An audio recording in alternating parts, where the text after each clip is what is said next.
सबको जय मसीह की आशा करती हूँ आप लोग सब प्रभु में आनंदित होंगे।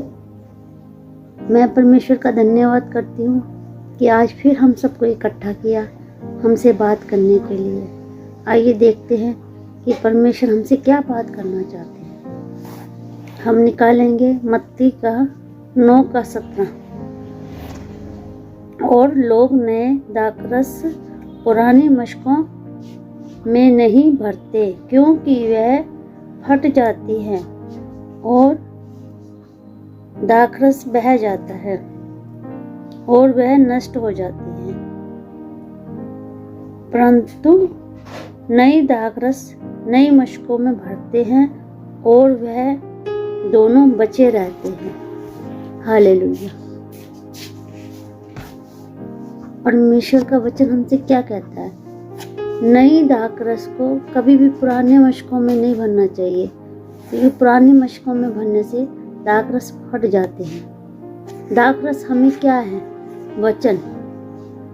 अगर हम पुराना ही शरीर लेकर वचन को सुनेंगे या चर्च में जाके वचन लिखेंगे, बोलेंगे और काम वही कर रहे हैं जो हम पुराने काम करते थे, जैसे पुराने मार्गों में चलते थे, सेम वैसे कर रहे हैं और वचन भी सुन रहे हैं, तो वचन हमारी लाइफ में काम नहीं करेंगे, वो सब व्यर्थ जाएंगे।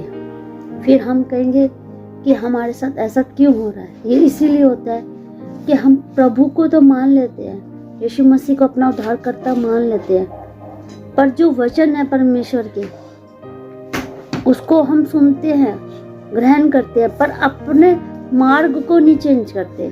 हमारा जो सोच, हमारा जो मार्ग है, हमारा हर चीज़ के काम है, उसको हम नहीं बदलते। फिर हम कहते हैं हमारे साथ ये सब कुछ क्यों हो रहा है।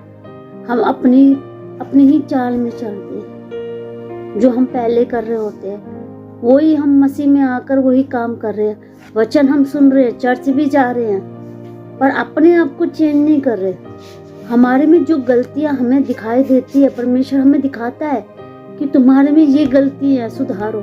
हम नहीं सुधार पा रहे और हम उसी चीजों को चलते जा रहे। हम मानते हैं हम अपने आप को नहीं बदल सकते। परमेश्वर कहता है नहीं बदल सकते, मेरे से प्रार्थना करो।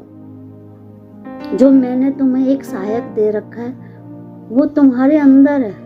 तुम प्रार्थना करोगे तो मैं तुम्हारी सुनूंगा, तुम्हें चेंज करूंगा। तुम इच्छा तो करो बदलने की। इच्छा तुम्हारे ऊपर है कि तुम गलत मार्ग पे जो पहले चल रहे थे उसी पर चलना है, उसी सोच पर चलना है, जो यीशु मसीह की सोच थी उसी में चलना है। तभी हम बचे रहेंगे, तभी ये वचन हमारे अंदर काम करेंगे हमारी लाइफ में। परमेश्वर ने हमारे लिए सब कुछ तैयार रखा है। हमारे सारे वचन हमें दे रखे हैं, तुम्हारे लिए ये तैयार है, ये तैयार। पर हम अपनी चाल की वजह से उस चीज को रोक कर रखते हैं। परमेश्वर की अनुग्रह दया को रोक कर रखते हैं। परमेश्वर कहता है अपनी चाल को चेंज करो। मेरे वचनों को अपने नए शरीर को बनाओ, अपने अंदर ऐसे ग्रहण करो नए शरीर को, पुराने वाले शरीर में मत करो। हम कई चर्चों में प्रतिभोज खाते हैं, प्रभु भोज, प्रभु का मांस और लहू। प्रभु का मांस खाने से क्या है, उसका क्या तात्पर्य है कि हम क्यों खा रहे हैं कि प्रभु का हमने मांस खा लिया। हमारा शरीर प्रभु का शरीर है, मांस वो है, और लहू क्यों हमारे नसों में जो चल रहा है वो खून किसका है? यीशु का। तो हमें पुराने मार्ग छोड़ने हैं, हमें नया शरीर बनाना है, क्योंकि हमने प्रभु भोज खाया है, प्रभु का मांस खा रहे हैं। हमें अपना नया मार्ग बनाना है। जो परमेश्वर हमें कहता है मेरी आज्ञा पे चलो।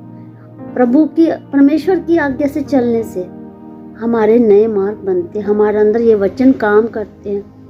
जब तक हम अपनी चाल को, अपनी सोच को नहीं करेंगे, परमेश्वर की आज्ञा में नहीं चलेंगे, तो हमारे ये सब व्यर्थ है। वचन भी व्यर्थ है, हमारे साथ कभी पूरे नहीं होंगे। प्रभु बेशक हमारे साथ हैं, पर वो हमें सिखा रहे हैं कि तुम नई वो मसाले बनो, मशके बनो, ताकि ये वचन तुम्हारे अंदर ग्रहण हो। अपने पुरानी सोच को फेंक दो, अपने पुराने चाल चलन को पीछे छोड़ दो, हटा दो अपनी लाइफ से, तब तुम परमेश्वर की महिमा देखोगे। क्योंकि वो हमें अगर महिमा भी दे देगा, सब कुछ दे देगा, हम पहले कैसे हैं, घमंडी, चिड़चिड़े, गुस्से वाले, हमें देने के बाद हम फिर वैसे हो गए, घमंड आ गया, तो लोग उंगली किस पे उठाएंगे? देखो परमेश्वर के बच्चे ऐसे होते हैं, फिर क्या हो गया।